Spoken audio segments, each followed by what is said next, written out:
অনেক দিন ইন্দ্রকে আর দেখি নাই। গঙ্গার তীরে বেড়াইতে গেলেই দেখি তাহার ডিঙি কূলে বাঁধা, জলে ভিজিতেছে, রৌদ্রে ফাটিতেছে।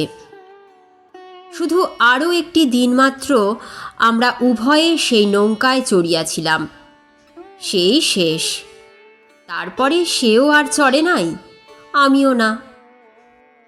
এই দিনটা আমার খুব মনে পড়ে, শুধু আমাদের নৌকা যাত্রার সমাপ্তি বলিয়াই নয়, সেদিন অখণ্ড স্বার্থপরতার যে উৎকট দৃষ্টান্ত দেখিতে পাইয়াছিলাম, তাহা সহজে ভুলিতে পারি নাই। সে কথাটাই বলিব। সেদিন কনকনে শীতের সন্ধ্যা। আগের দিন খুব একপশলা বৃষ্টিপাত হওয়ায় শীতটা যেন ছুঁচের মতো গায়ে বিঁধিতেছিল। আকাশে পূর্ণ চন্দ্র চারিদিকে জ্যোৎস্নায় যেন ভাসিয়া যাইতেছে। হঠাৎ ইন্দ্র আসিয়া হাজির, কহিল, থিয়েটার হবে, যাবি? থিয়েটারের নামে একেবারে লাফাইয়া উঠিলাম। ইন্দ্র কহিল, তবে কাপড় পরে শিগগিরই আমাদের বাড়ি আয়। 5 মিনিটের মধ্যে একখানা র্যাপার টানিয়া লইয়া ছুটিয়া বাহির হইলাম। সেখানে যাইতে হইলে ট্রেনে যাইতে হয়। ভাবিলাম উহাদের বাড়ির গাড়ি করিয়া স্টেশনে যাইতে হইবে, তাই তাড়াতাড়ি। ইন্দ্র কহিল, নয়, আমরা ডিঙিতে যাব। আমি নিরুৎসাহ হইয়া পড়িলাম, কারণ গঙ্গার উজান ঠেলিয়া যাইতে হইলে বহু বিলম্ব হওয়াই সম্ভব, হয়তোবা সময় উপস্থিত হইতে পারা যাইবে না। ইন্দ্র কহিল, ভয় নেই, জোর হাওয়া আছে, দেরি হবে না। আমার নতুনদা কলকাতা থেকে এসেছেন, তিনি গঙ্গা দিয়ে যেতে চান। যাক, দাঁড় বাঁধিয়া পাল খাটাইয়া ঠিক হইয়া বসিয়াছি। অনেক বিলম্বে ইন্দ্রের নতুনদা আসিয়া ঘাটে পৌঁছিলেন।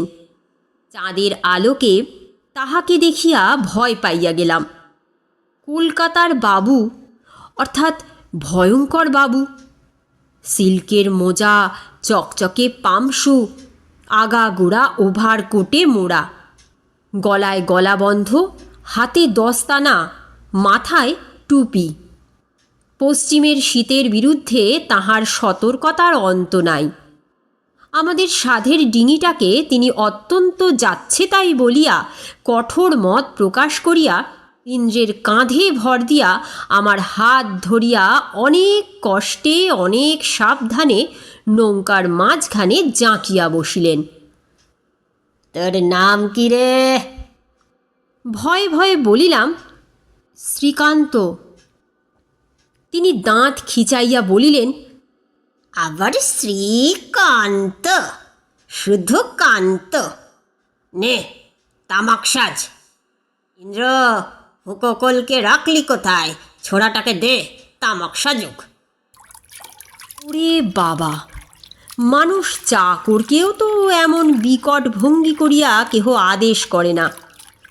ইন্দ্র অপ্রতিভ হইয়া কহিল, শ্রীকান্ত, তুই এসে একটু হাল ধর, আমি তামাক সাজছি। আমি তাহার জবাব না দিয়া তামাক সাজিতে লাগিয়া গেলাম, কারণ তিনি ইন্দ্রের মাস্তুতো ভাই, কলিকাতার অধিবাসী এবং সম্প্রতি MA পাশ করিয়াছেন। কিন্তু মনটা আমার বিগড়াইয়া গেল। তামাক সাজিয়া হুঁকা হাতে দিতে তিনি প্রসন্ন মুখে টানিতে টানিতে প্রশ্ন করিলেন, থাকিস কোথায় রে কান্ত? তোর গায়ে ওটা কালাপোনা কি রে? র্যাপার? আহা, র্যাপারের কি শ্রী! তেলের গন্ধে ভূত পালায়। ফুটছে, পেতে দে দেখি, বসি। আমি দিচ্ছি নতুনদা, শীত করছে না, এই নাও। বলিয়া ইন্দ্র নিজের গায়ের আলোয়ানটা তাড়াতাড়ি ছুঁড়িয়া ফেলিয়া দিল। তিনি সেটা জড়ো করিয়া লইয়া বেশ করিয়া বসিয়া সুখে তামাক টানিতে লাগিলেন। শীতের গঙ্গা অধিক প্রশস্ত নয়, আধ ঘন্টার মধ্যেই ডিঙি ওপারে গিয়া ভিড়িল, কিন্তু সঙ্গে সঙ্গেই বাতাস পড়িয়া গেল। ইন্দ্র ব্যাকুল হইয়া কহিল, নতুন দা, এ যে ভারী মুশকিল হলো, হাওয়া পড়ে গেল তো, আর তো পাল চলবে না। নতুন দা জবাব দিলেন, ছোড়াটাকে দে না, দাঁড় টানুক। কলিকাতাবাসী নতুন দাদার অভিজ্ঞতায় ইন্দ্র ঈষৎ ম্লান হাসিয়া কহিল, দাঁড় কারোর সাধ্যি নেই নতুন দা, এই রেত ঠেলে ওজন বয়ে যায়, আমাদের ফিরতে হবে। প্রস্তাব শুনিয়া নতুন দা এক মুহূর্তেই একেবারে অগ্নিশর্মা হইয়া উঠিলেন। তবে আনলি কেন হতভাগা? যেমন করে হোক তোকে পৌঁছে দিতেই হবে, আমার থিয়েটারে হারমোনিয়াম বাজাতেই হবে, তারা বিশেষ করে ধরেছে। ইন্দ্র কহিল, তাদের বাজাবার লোক আছে নতুন দা, তুমি না গেলেও আটকাবে না। না, আটকাবে না, এই মোড়ার দেশের ছেলেরা বাজাবে হারমোনিয়াম, চল যেমন করে পারিস নিয়ে চল। বলিয়া তিনি যেরূপ মুখভঙ্গি করিলেন তাহাতে আমার গা জ্বলিয়া গেল। ইহার বাজনা পরে শুনিয়াছিলাম, কিন্তু সে কথার প্রয়োজন নাই। ইন্দ্রর অবস্থা সংকট অনুভব করিয়া আমি আস্তে আস্তে কহিলাম, ইন্দ্র, গুণ টেনে নিয়ে গেলে হয় না? কথাটা শেষ হইতে না হইতেই আমি চমকাইয়া উঠিলাম। তিনি এমনই দাঁত মুখ ভ্যাংচাইয়া উঠিলেন যে সে মুখখানি আমি আজও মনে করিতে পারি। বলিলেন, তবে যাও না, টানো গে না হে, জানোয়ারের মতো বসে থাকা হচ্ছে কেন? তারপরে একবার ইন্দ্র একবার আমি গুণ টানিয়া অগ্রসর হইতে লাগিলাম, কখনো বা উঁচু পাড়ের উপর দিয়া, কখনো বা নিচে নামিয়া, এবং সময়ে সময়ে সেই বরফের মতো ঠান্ডা জলের ধার ঘেঁষিয়া অত্যন্ত কষ্ট করিয়া চলিতে হইল।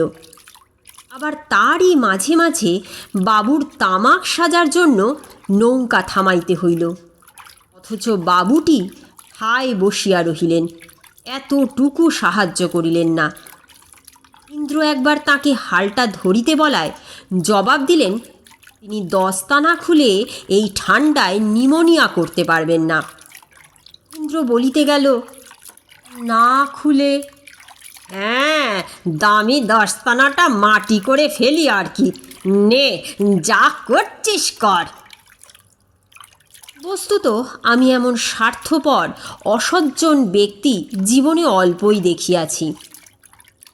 তাঁরই একটা অপদার্থ খেয়াল চরিতার্থ করিবার জন্য আমাদের এত ক্লেশ সমস্ত চোখে দেখিয়াও তিনি এতটুকু বিচলিত হইলেন না।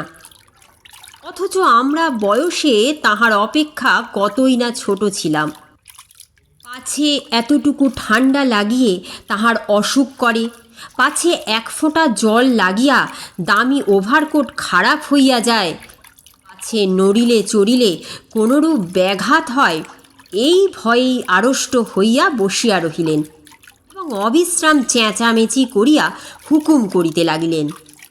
আরও বিপদ, গঙ্গার রুচিকর হাওয়ায় বাবুর ক্ষুধার উদ্রেক হইল এবং দেখিতে দেখিতে সে ক্ষুধা অবিশ্রান্ত বকুনির চোটে একেবারে ভীষণ হইয়া উঠিল।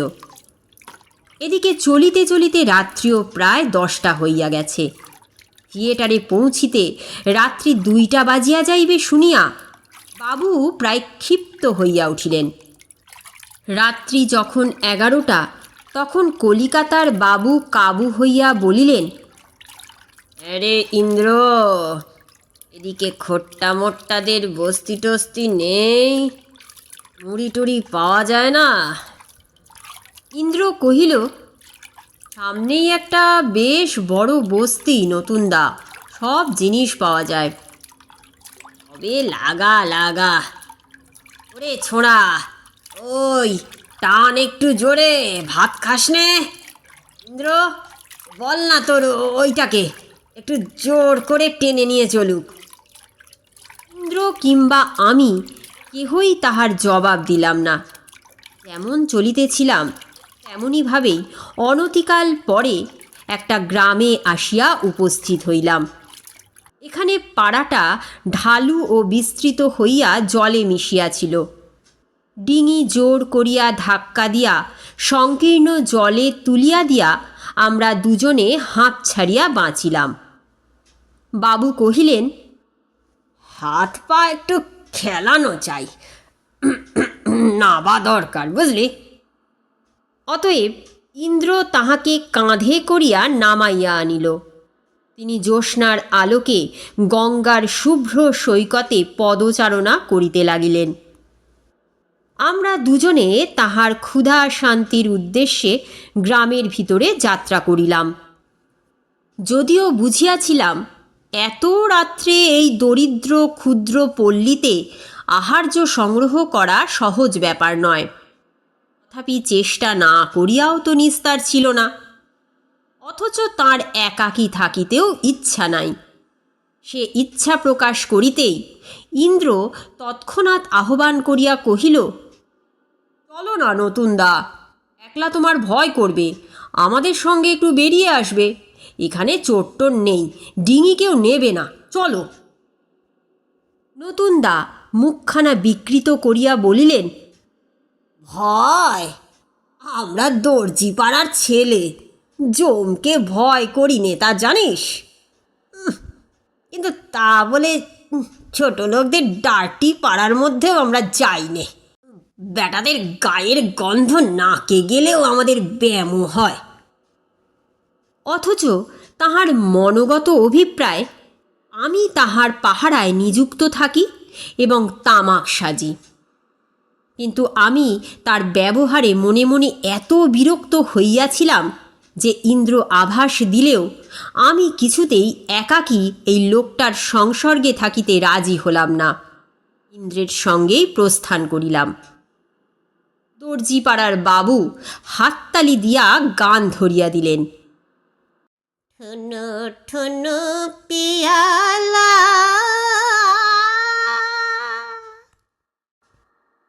আমরা অনেক দূর পর্যন্ত তাহার সেই মেয়েলি নাকি সুরে সঙ্গীত চর্চা শুনিতে শুনিতে গেলাম। ইন্দ্র নিজেও তাহার ভ্রাতার ব্যবহারে মনে মনে অতিশয় লজ্জিত ও ক্ষুব্ধ হইয়াছিল।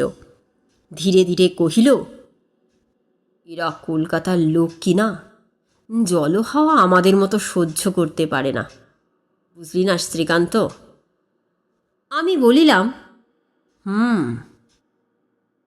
ইন্দ্র তখন তাহার অসাধারণ বিদ্যাবুদ্ধির পরিচয় বোধ করি আমার শ্রদ্ধা আকর্ষণ করিবার জন্যই দিতে দিতে চলিল। তিনি অচিরেই বিএ পাশ করিয়া ডেপুটি হইবেন, কথা প্রসঙ্গে তাহাও কহিল। যাই হোক, এতদিন পরে এখন তিনি কোথাকার ডেপুটি কিংবা আদৌ সে কাজ পাইয়াছে কিনা সে সংবাদ জানি না, তো মনে হয় যেন পাইয়াছেন। না হইলে বাঙালি ডেপুটির মাঝে মাঝে এত সুখ্যাতি শুনিতে পাই কি করিয়া। তখন তাহার প্রথম যৌবন, শুনি জীবনের এই সময়টায় নাকি হৃদয়ের প্রশস্ততা, সমবেদনার ব্যাপকতা যেমন বৃদ্ধি পায়, এমন আর কোনো কালে নয়। অথচ ঘণ্টা কয়েকের সংসর্গেই যে নমুনা তিনি দেখাইয়াছিলেন, এতকালের ব্যবধানেও তাহা ভুলিতে পারা গেল না। তবে ভাগ্যে এমন সব নমুনা কদাচিৎ চোখে পড়ে, না হইলে বহু পূর্বে সংসার রীতিমতো একটা পুলিশ থানায় পরিণত হইয়া যাইত। কিন্তু যাক সে কথা। তবে ভগবানও যে তাহার উপর ক্রুদ্ধ হইয়াছিলেন সে খবরটা দেওয়া আবশ্যক। এ অঞ্চলে পদ ঘাট দোকানপত্র সমস্তই ইন্দ্রর জানা ছিল। সে গিয়া মুদির দোকানে উপস্থিত হইল, কিন্তু দোকান বন্ধ এবং দোকানি শীতের ভয়ে দরজা জানালা রুদ্ধ করিয়া গভীর নিদ্রায় মগ্ন। এই গভীরতা যে কিরূপ অতলস্পর্শী সে কথা যাহার জানা নেই তাহাকে শিখিয়া বুঝানো যায় না। ইহারা অম্লরোগী নিষ্কর্মা জমিদারও নয়, বহু ভারাক্রান্ত কন্যা দায়গ্রস্ত বাঙালি গৃহস্থও নয়, সুতরাং ঘুমাইতে জানে। দিনের বেলা খাটিয়া খুটিয়া রাত্রিতে একবার চারপাই আশ্রয় করিলে ঘরে আগুন না দিয়া শুধুমাত্র চেঁচামেচি ও দৌড় নাড়ানাড়ি করিয়া জাগাইয়া দিব, এমন প্রতিজ্ঞা যদি স্বয়ং সত্যবাদী অর্জুন জয়দ্রথবধের পরিবর্তে করিয়া বসিতেন, তবে তাহাকেও মিথ্যা প্রতিজ্ঞা পাপে দগ্ধ হইয়া মরিতে হইত, তাহা শপথ করিয়া বলিতে পারা যায়। তখন উভয়েই বাহিরে দাঁড়াইয়া তারস্বরে চিৎকার করিয়া এবং যত প্রকার ফন্দি মানুষের মাথায় আসিতে পারে তাহার সবগুলো একে একে চেষ্টা করিয়া আধ ঘণ্টা পরে রিক্ত হস্তে ফিরিয়া আসিলাম। কিন্তু ঘাট যে জনশূন্য। জ্যোৎস্নালোকে যত দূর দৃষ্টি চলে তত দূরই যে শূন্য। দর্জিপাড়ার নতুনদার চিহ্ন মাত্র কোথাও নাই। ডিঙি যেমন ছিল তেমনই রহিয়াছে। তিনি গেলেন কোথায়? দুজনে প্রাণপণে চিৎকার করিলাম, নতুনদা, নতুনদা! কিন্তু কোথায় কে? ব্যাকুল আহ্বান শুধু বাম ও দক্ষিণের সুউচ্চ পারে ধাক্কা খাইয়া অস্পষ্ট হইয়া বারংবার ফিরিয়া আসিল। এ অঞ্চলে মাঝে মাঝে শীতকালে বাঘের জনশ্রুতিও শোনা যাইত। গৃহস্থ কৃষকেরা দলবদ্ধ হুড়োরের জ্বালায় সময়ে সময়ে ব্যতিব্যস্ত হইয়া উঠিত। সহসা ইন্দ্র সেই কথাই বলিয়া বসিল, বাঘে নিলে না তোরে? ভয়ে সর্বাঙ্গ কাঁটা দিয়া উঠিল। সে কি কথা! ইতিপূর্বে তাহার নিরতিশয় অভদ্র ব্যবহারে আমি অত্যন্ত কুপিত হইয়া উঠিয়াছিলাম সত্য, কিন্তু এত বড় অভিশাপ তো দিই নাই। সহসা উভয়েরই চোখে পড়িল কিছু দূরে বালুর উপরে কি একটা বস্তু চাঁদের আলোয় চকচক করিতেছে। কাছে গিয়া দেখি তাঁরই সেই বহুমূল্য পামসুর এক পাটি।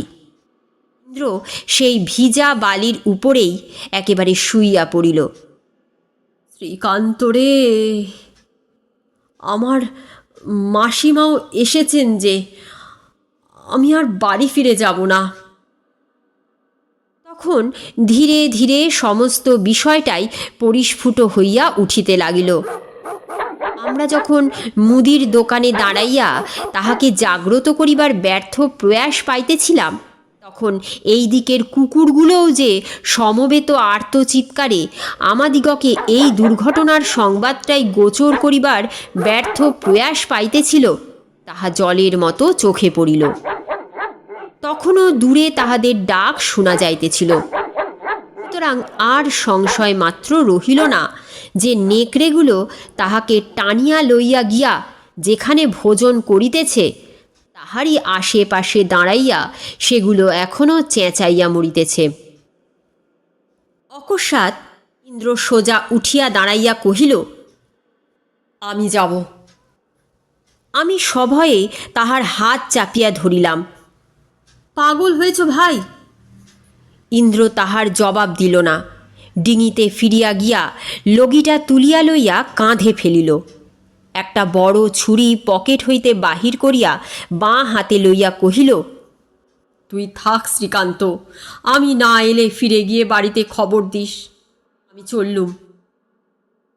তাহার মুখ অত্যন্ত পাণ্ডুর, কিন্তু চোখ দুটো জ্বলিতে লাগিল। তাহাকে আমি চিনিয়াছিলাম।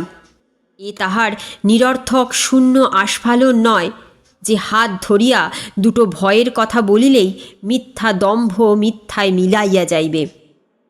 আমি নিশ্চয়ই জানিতাম কোনো মতেই তাহাকে নিরস্ত করা যাইবে না। সে যাইবেই। ভয়ের সহিত যে চির অপরিচিত, তাহাকে আমি বা কেমন করিয়া কি বলিয়া বাধা দিব? যখন সে নিতান্তই চলিয়া যায় তখন আর থাকিতে পারিলাম না। আমিও যা হোক একটা হাতে করিয়া অনুসরণ করিতে উদ্যত হইলাম। এবার ইন্দ্র মুখ ফিরাইয়া আমার একটা হাত ধরিয়া ফেলিল, বলিল, তুই খেপেছিস শ্রীকান্ত, তোর দোষ কি? তুই কেন যাবি? তাহার কণ্ঠস্বর শুনিয়া এক মুহূর্তেই আমার চোখে জল আসিয়া পড়িল। কোনো মতে গোপন করিয়া বলিলাম, তোমারই বা দোষ কি ইন্দ্র? তুমি বা কেন যাবে? প্রত্যুত্তরে ইন্দ্র আমার হাতের বাঁশটা টানিয়া লইয়া নৌকায় ছুঁড়িয়া ফেলিয়া দিয়া কহিল, আমারও দোষ নেই ভাই, আমিও নতুনদাকে আনতে চাইনি, কিন্তু একলা ফিরে যেতেও পারবো না, আমাকে যেতেই হবে। কিন্তু আমারও তো যাওয়া চাই, কারণ পূর্বেই একবার বলিয়াছি আমি নিজেও নিতান্ত ভীরু ছিলাম না। অতএব বাঁশটা পুনরায় সংগ্রহ করিয়া লইয়া দাঁড়াইলাম এবং আর বাদ বিতণ্ডা না করিয়া উভয়েই ধীরে ধীরে অগ্রসর হইলাম। ইন্দ্র কহিল, বালির ওপর দাঁড়ানো যায় না, খবরদার সে চেষ্টা করিস নে, জলে গিয়ে পড়বি। সুমুখে একটা বালির ঢিপি ছিল, সেইটা অতিক্রম করিয়াই দেখা গেল অনেক দূরে জলের ধার ঘেঁষিয়া দাঁড়াইয়া 5-7টা কুকুর চিৎকার করিতেছে। যতদূর দেখা গেল একপাল কুকুর ছাড়া বাঘ তো দূরের কথা, একটা শৃগালও নেই। অন্তর্পণে আরও কতকটা অগ্রসর হইতেই মনে হইল তাহারা কি একটা কালো পানা বস্তু জলে ফেলিয়া পাহারা দিয়া আছে। ইন্দ্র চিৎকার করিয়া ডাকিল। নতুনদা এক গলা জলে দাঁড়াইয়া অব্যক্ত স্বরে কাঁদিয়া উঠিলেন, এই যে আমি। দুজনে প্রাণপণে ছুটিয়া গেলাম। কুকুরগুলো সরিয়া দাঁড়াইল এবং ইন্দ্র ঝাঁপাইয়া পড়িয়া আকণ্ঠ নিমজ্জিত মূর্ছিত প্রায় তাহার দর্জিপাড়ার মাস্তুতো ভাইকে টানিয়া তীরে তুলিল। তখন তাহার একটা পায়ে বহুমূল্য পামশু, গায়ে ওভারকোট, হাতে দস্তানা, গলায় গলা বন্ধ এবং মাথায় টুপি ভিজিয়া ফুলিয়া ঢোল হইয়া উঠিয়াছে। আমরা গেলে সেই যে তিনি হাততালি দিয়া ঠুন ঠুন পেয়ালা ধরিয়াছিলেন, খুব সম্ভব সেই সঙ্গীত চর্চাতেই আকৃষ্ট হইয়া গ্রামের কুকুরগুলো দল বাঁধিয়া উপস্থিত হইয়াছিল এবং এই অশ্রুতপূর্ব গীত এবং অদৃষ্টপূর্ব পোশাকের ছটায় বিভ্রান্ত হইয়া এই মহামান্য ব্যক্তিটিকে তাড়া করিয়াছিল। এতটা আসিয়াও আত্মরক্ষার কোনো উপায় খুঁজিয়া না পাইয়া অবশেষে তিনি জলে ঝাঁপ দিয়া পড়িয়াছিলেন এবং এই দুর্দান্ত শীতের রাত্রে তুষার শীতল জলে আকণ্ঠ মগ্ন থাকিয়া এই অর্ধঘণ্টাকাল ব্যাপী পূর্বকৃত পাপের প্রায়শ্চিত্ত করিতেছিলেন। কিন্তু প্রায়শ্চিত্তের ঘোর কাটাইয়া তাহাকে চাঙ্গা করিয়া তুলিতেও সে রাত্রে আমাদিগকে কম মেহনত করিতে হয় নাই। কিন্তু সবচেয়ে আশ্চর্য এই যে বাবু ডাঙায় উঠিয়াই প্রথম কথা কহিলেন, আমার এক পাটি পাম। সেটা ওখানে পড়িয়া আছে সংবাদ দিতেই তিনি সমস্ত দুঃখ ক্লেশ বিস্মৃত হইয়া তাহা অবিলম্বে হস্তগত করিবার জন্য সোজা খাড়া হইয়া উঠিলেন। তারপরে কোটের জন্য, গলাবন্ধের জন্য, মোজার জন্য, দস্তানার জন্য একে একে পুনঃ পুনঃ শোক প্রকাশ করিতে লাগিলেন এবং সে রাত্রে যতক্ষণ পর্যন্ত না ফিরিয়া গিয়া নিজেদের ঘাটে পৌঁছিতে পারিলাম ততক্ষণ পর্যন্ত কেবল এই বলিয়া আমাদের তিরস্কার করিতে লাগিলেন, কেন আমরা নির্বোধের মতো সে সব তাহার গা হইতে তাড়াতাড়ি খুলিতে গিয়াছিলাম, না খুলিলে তো ধুলাবালি লাগিয়া এমন করিয়া মাটি হইতে পারিত না। আমরা খোট্টার দেশের লোক, আমরা চাষার সামিল, আমরা এসব কখনো চক্ষে দেখি নাই। এই সমস্ত অবিশ্রান্ত বকিতে বকিতে গেলেন।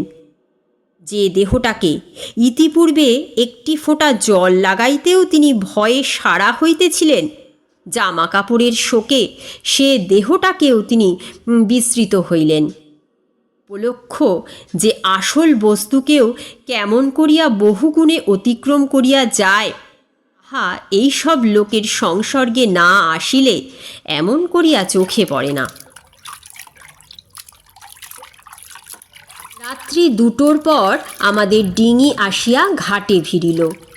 আমার যে র্যাপারখানার বিকট গন্ধে কলিকাতার বাবু ইতিপূর্বে মূর্ছিত হইতেছিলেন, সেইখানি গায়ে দিয়া তাহারই অবিশ্রাম নিন্দা করিতে করিতে পা মুছিতেও ঘৃণা হয়, তাহা পুনঃ পুনঃ শুনাইতে শুনাইতে ইন্দ্রের খানি পরিধান করিয়া তিনি সে যাত্রা আত্মরক্ষা করিয়া বাটি গেলেন। যাই হোক, তিনি দয়া করিয়া ব্যাঘ্র কবলিত না হইয়া সশরীরে প্রত্যাবর্তন করিয়াছিলেন। তাহার এই অনুগ্রহের আনন্দেই আমরা পরিপূর্ণ হইয়া গিয়াছিলাম। তো উপদ্রব অত্যাচার সহ্য করিয়া আজ নৌকা চড়ার পরিসমাপ্তি করিয়া এই দুর্জয় শীতের রাত্রে কোঁচার খুঁট মাত্র অবলম্বন করিয়া কাঁপিতে কাঁপিতে বাটি ফিরিয়া গেলাম।